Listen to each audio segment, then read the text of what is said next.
My dad texted me, "Don't call, don't visit, you're cut off," and my sister actually hearted the message like it was funny. So I calmly replied, "Perfect. I'll cancel the auto payments tomorrow," then watched my entire family panic when, my name is Abigail, I'm 29, and this is my story about how my dad sent me a 10-word message that cut me off from the family, how my sister applauded it, and how my quiet reply turned the whole thing into chaos before the night was over. What none of them knew was that I had just come back from lunch with Grandpa, and he was done watching them use me. The message came in at 6:42 p.m. on a Tuesday. I was folding laundry, thinking about nothing important. Then I looked down at my phone. "Don't call us, don't visit, you're cut off. Dad." I blinked, sat there a second, and then saw my sister Lindsay heart react to it like it was a joke between friends. She followed it up with one word finally. And that told me everything I needed to know. It wasn't just Dad, it was all three of them, my mom, Lindsay, and him. They must have had a full family meeting about this. No one even tried to call before sending it. I could have said a lot. I didn't. I just typed back, "Perfect. I'll cancel the auto payments first thing tomorrow." I swear I could feel the shift from silence to panic through the phone screen because here's what they didn't want to admit. I'd been paying for almost everything. Utilities, the internet, groceries, some months. I covered their property taxes last December. I gave Lindsay $300 a month just so she wouldn't call crying about needing it to finish her brand deals. My parents stopped working around the time I was in college. Dad quit his job first, then Mom a few years later. They said they were just tired of the grind and wanted peace. Somehow that peace involved me footing the bills while they lived rent-free in a house they didn't even own. They made me feel like it was my duty, like I owed it to them. The only person I ever talked to about it was Grandpa. Just the weekend before we'd gone to lunch. I hadn't meant to bring any of it up, but I did quietly, almost like I was ashamed. He listened, never interrupted. Then he told me to stop, not slow down, not reduce. So thought he was joking. He wasn't. The part one didn't know until the next day was that the house my parents lived in, the one I thought had been signed over to them years ago, was still his. He never transferred ownership, just let them live there. Gave them a chance to be adults when they were still in their 40s. They took it as a permanent vacation. That night, after I replied to Dad's message, my phone blew up. By midnight, I had 14 missed calls and over 30 texts. Mom said I was heartless. Lindsay accused me of financial abuse. Dad texted me at 2 a.m., asking what kind of daughter abandons her family, but by then it was too late. Grandpa had already made up his mind. What happened over the next few days changed everything, not just for me, but for them too. And they had no idea the storm that was coming. The morning after that text storm felt unreal. I barely slept, my phone buzzing half the night with missed calls, messages, and voicemails I didn't even bother listening to. Grandpa had told me to come over first thing in the morning, so I did. His house was quiet, warm, and smelled like coffee. He didn't make small talk. He didn't even ask how I was holding up. He just pushed a thick manila folder across the table and told me to open it. Inside were papers older than me, property deeds, notarized documents, tax statements. I skimmed the first few pages without really absorbing anything. Then I saw it. The address. The house my parents and sister had been living in for 12 years. My family's forever home. The one they acted like they owned, but it wasn't theirs. It was Grandpa's. It had always been Grandpa's. I looked at him speechless. He started explaining matter-of-factly. Back in 2013, my parents were supposedly in a rough patch. Dad had quit his job.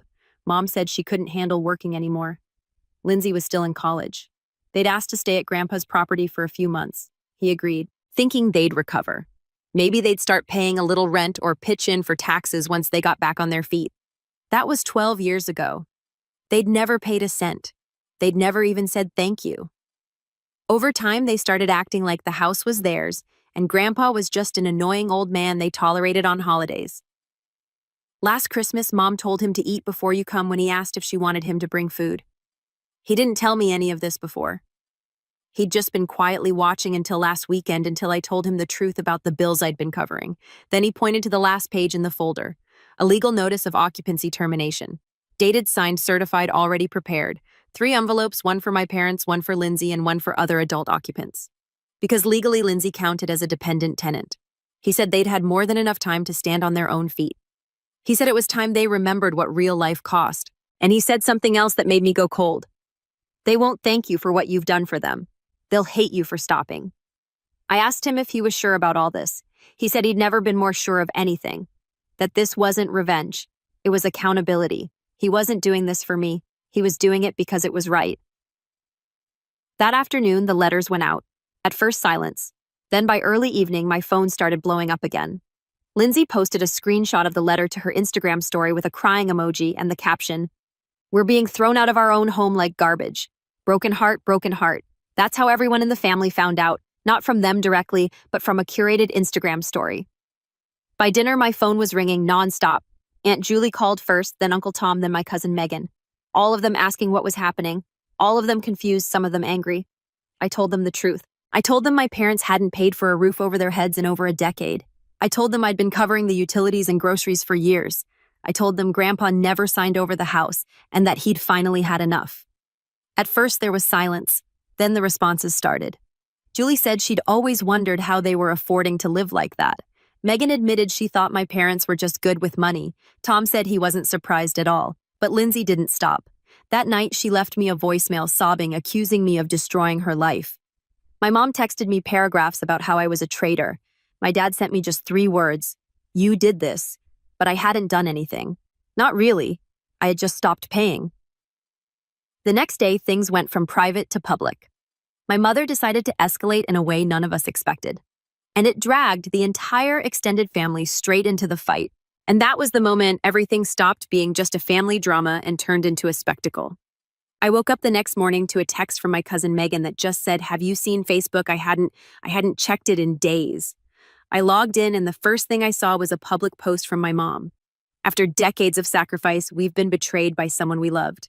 We're being forced out of our home. Yes, our home by manipulation, lies, and greed. Please respect our privacy while we figure out how to survive this."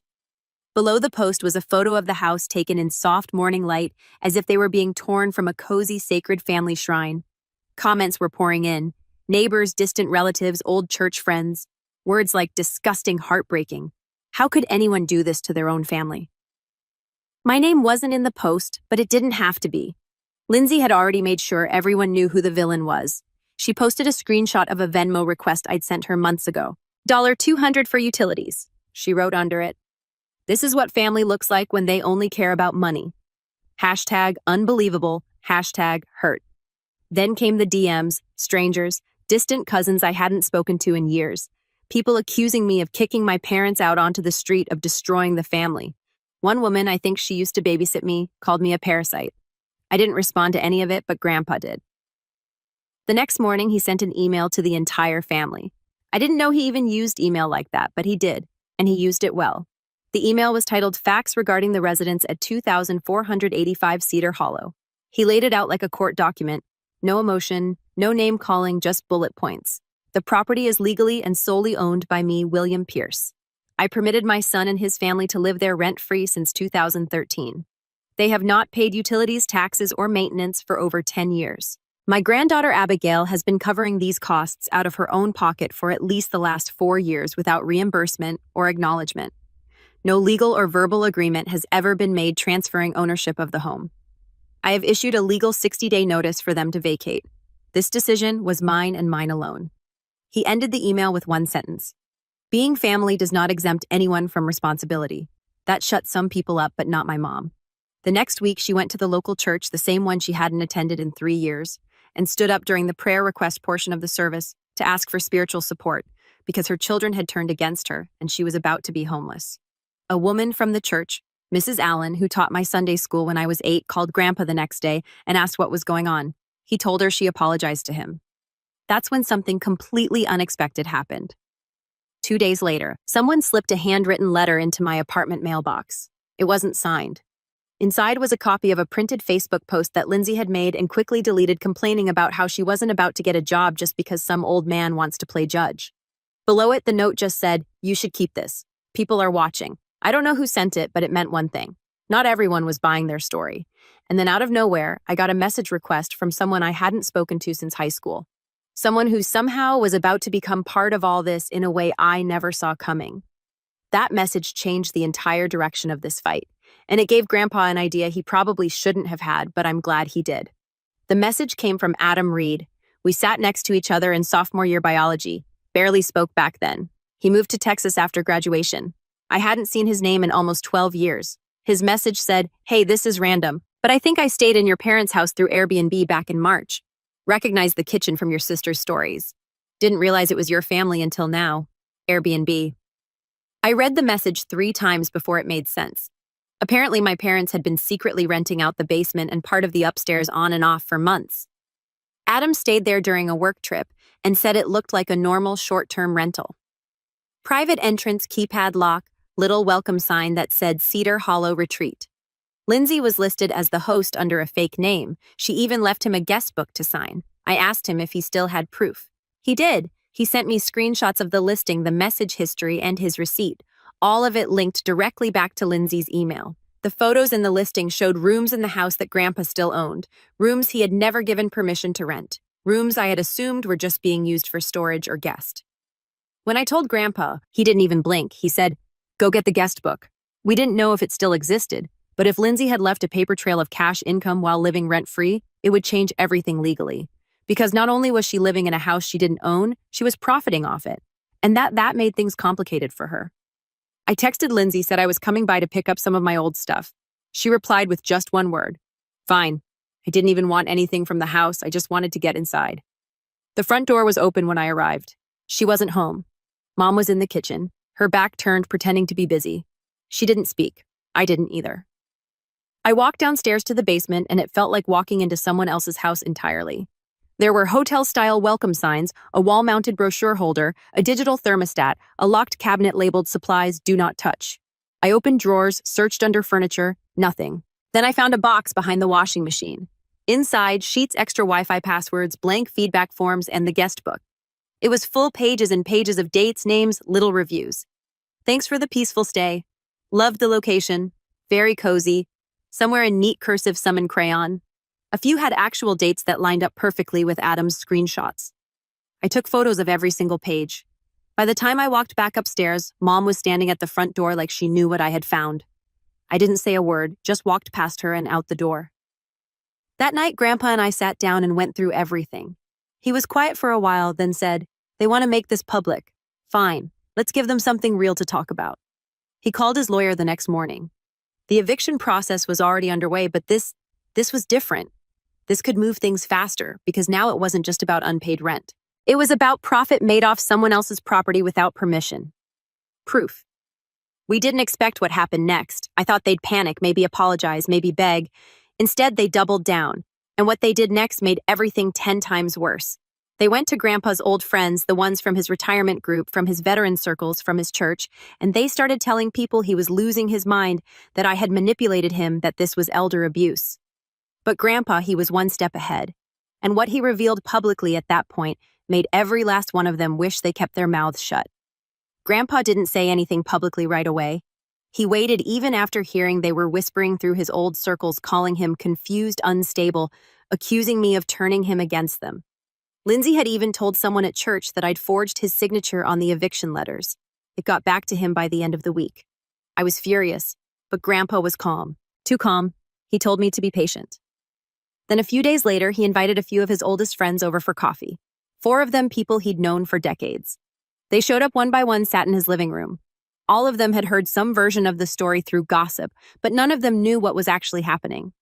He sat them down and handed each of them a printed packet. Inside, copies of the house deed showing he was still the legal owner. The guest book photos, screenshots of the Airbnb listing, a list of expenses I'd covered with bank statements to match, and at the very end, a notarized letter from his doctor dated last month stating that he was of sound mind and fully capable of managing his own legal and financial affairs. He told them very plainly that he'd made a mistake giving his son and daughter-in-law over a decade of free housing, and he wasn't going to spend his final years cleaning up after people who didn't think they owed him so much as a thank you. They were quiet when they left, but within a day, the rumors stopped. Just like that, it was like someone hit a mute button on the whole family drama. By the end of that week, Grandpa's lawyer filed to have the 60-day notice legally enforced and shortened due to unauthorized subleasing and income abuse. The court sided with him, gave them 14 days, 2 weeks. I don't know what I expected when they found out, screaming, maybe a showdown at Grandpa's door. But what I got was silence. Complete silence. No more calls, no texts. Lindsay deleted her stories. Mom shut down her Facebook. Dad didn't say a word. I drove past the house a few days later and saw the garage open. Cardboard boxes everywhere, cheap tape, old blankets draped over furniture. They were packing. It was actually happening. On the final day, I didn't go over there. Grandpa didn't either. We didn't need to. A neighbor texted him that they left early in the morning, faces tight, barely speaking to each other. The car was loaded in silence. No one waved. No one said goodbye. They left the house key on the porch tucked under a cracked flower pot. Later that afternoon, Grandpa asked if I wanted to move in. Just like that. Told me the house was mine if I wanted it. I looked around his kitchen, the folders still sitting on the table. I told him no. I liked my apartment. I liked paying for my own life. I didn't want that house, not even with new paint and different memories. He nodded, said that made him proud. And then he told me something I'll never forget. Now they get to live like normal people. Go to work, pay rent, try. It wasn't mean. It wasn't bitter. It was just true. That house stayed quiet for a while. But the story didn't end there, because what came next was the real show. The part where the rest of the family finally figured out what actually happened and what they did when they found out. It was the final nail in the coffin for my parents' pity parade, the first update. It took almost 3 weeks before the rest of the family caught up to what really happened. The smear campaign didn't last. The whispers dried up and eventually curiosity took over. People wanted to know why my parents suddenly moved out of the house they'd lived in for over a decade, and why Lindsay, the self-proclaimed digital entrepreneur, was posting Instagram stories from different living rooms every few days. They weren't talking anymore. No updates, no drama, just quiet. And that silence started making people ask questions. Then came the barbecue. Aunt Julie hosted it, her annual fall get-together, the kind of event where all the folding chairs came out and the paper plates got soggy from baked beans. Grandpa was invited but passed. He said the only thing he wanted to grill that day was a steak at home. I decided to go. The moment I walked into that backyard, I knew most of them had heard something. A few people looked at me like I was a ghost. Others just avoided eye contact altogether. Cousin Jacob was the first to say anything real. He leaned in and asked quietly, "So I guess they're really out, huh?" I nodded. He shook his head like he didn't quite believe it. Then he told me something I hadn't heard yet. Lindsay had apparently tried to list someone else's apartment on Facebook Marketplace. Photos stolen from a real listing in a completely different state. She claimed it was her own and asked for deposits up front. Someone recognized the photos, flagged the post, and it got taken down. Now she was crashing at a friend's place, floating between projects, whatever that meant. As for my parents, they were living in a small duplex on the edge of town. 1 bedroom, no porch. They were both working part-time. Dad at an auto parts store. Mom doing customer service calls from home. No more mornings sipping coffee on Grandpa's deck. No more watching TV all day, just bills and rent in life. Julie pulled me aside near the end of the barbecue. She was blunt. Said at first she didn't know what to believe. But once Grandpa's email came out and people started putting together how long it had all gone on, the picture changed. She said the family felt lied to, manipulated. Said my mom had been calling people to clarify the situation, and it only made it worse because nothing spreads faster than desperation, disguised as damage control. The most surreal moment came 2 days later. Grandpa and I were sitting on his back porch. He'd started planting again, filling the raised beds with fall vegetables. Where old rusted patio furniture and junk used to sit there was now clean open space. He asked if I wanted to keep the house now that it was empty. I told him again, no, that house was never mine. Not in the way it counted. It was a place full of memories that didn't belong to me, and I liked my life now. Quiet balanced mine. He nodded. No argument. Then he said something I still think about. Sometimes it's not the people who leave that bring peace. It's the ones you finally let go of. Now here's how things stand. My parents pay rent on time because now they have to. Lindsay stopped trying to live online and is starting to realize life costs money. The content dried up. So did the sympathy. A few relatives tried to play neutral for a while, but even they came around after seeing how long I had been covering everything alone. And me, I go to work, pay my bills, cook dinner in a kitchen that doesn't come with guilt. No more texts asking for it. Just a little help. No more late night calls because the Wi-Fi was down and they didn't know who else to ask. No more secrets. The storm passed, and when it did, the truth stood tall, while the noise collapsed around it. Funny how that works. The final update. Thought it was over. I really did. 3 weeks of silence turned into 4, then a month. No calls, no texts, no new Instagram stories. For a while, I let myself believe they were finally living their lives. Quietly, bitterly, but independently. I wasn't expecting a thank you. I wasn't waiting for an apology. I just wanted the peace to last. And then last Thursday, an envelope showed up in my mailbox. No return address, just my name. Inside was a handwritten letter. Not from my mom, not from Lindsay, from my dad. 4 full pages of what I can only describe as the most calculated manipulation I've ever read. He said they were settling into their new life, but were emotionally devastated by how I turned the family against them. He said Lindsay was suffering and that they were worried she'd fall into a dark place if something didn't change soon. He didn't ask me to move them back in. He didn't even ask for money directly. He asked if I would consider signing my name onto a loan application they were submitting to get back on their feet. Not a joke, not a scam email. A real physical document was enclosed, half filled with my information already written in pencil. I sat there for 10 minutes just staring at it. They were trying to use my credit now. That was the twist I didn't see coming. After everything, after being evicted from a home they never paid for, after the public drama, after being exposed in front of the entire family, they still thought they had access to my life. I didn't even respond. I packed up the envelope, the half-completed form, and dropped it off at Grandpa's. He didn't say a word when I handed it over, just opened the envelope, looked at the form, and nodded once like he'd been waiting for this final move. The next day, I checked my credit report just to be safe. No surprises yet, but I locked it down with every freeze and fraud alert I could activate. And then Grandpa made one more call to his lawyer. He said he wanted to make sure that if anything ever happened to him, I would be protected.